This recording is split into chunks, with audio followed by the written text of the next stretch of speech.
A woman with a rare respiratory disease is begging the North County Transit District not to spray weed killer on the train tracks near her Oceanside home. She tells us they have accommodated her needs for 9 years, but she called 10 News when they told her this year they're spraying. Kristen Keogh shows us why she can't be exposed to chemicals.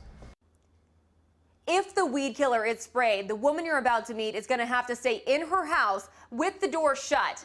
If you're wondering why she can't just go to a hotel or somewhere else for a few days, that's because here at her home she has special ventilation that allows her to breathe safely. This is almost like feeling like going to the execution. They gave me very little notice. At the end of September, Judy Kane learned a chemical will be sprayed Monday that could threaten her life. I have something called MCS, which is for multiple chemical sensitivities. For the past 9 years, Judy tells us North County Transit District didn't spray as part of reasonable accommodation under the American Disabilities Act.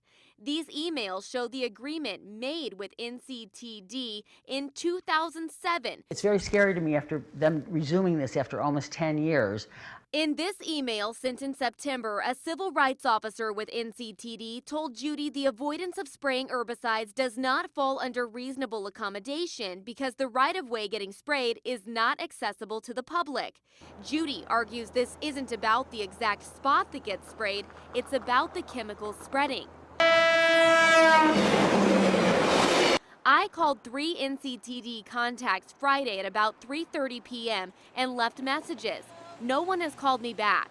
I got my hands on their stormwater management plan.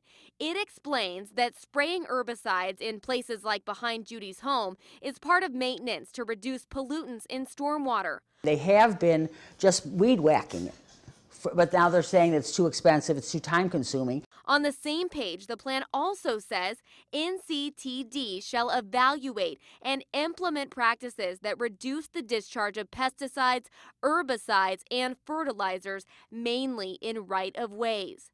Judy hopes they'll work on those practices, starting with the right-of-way behind her home. Their loss on one end is so small compared to my loss on the other end. With the clock ticking toward Monday, Judy is now relying on compassion to keep her safe. In Oceanside, I'm Kristen Keogh, 10 News. Happening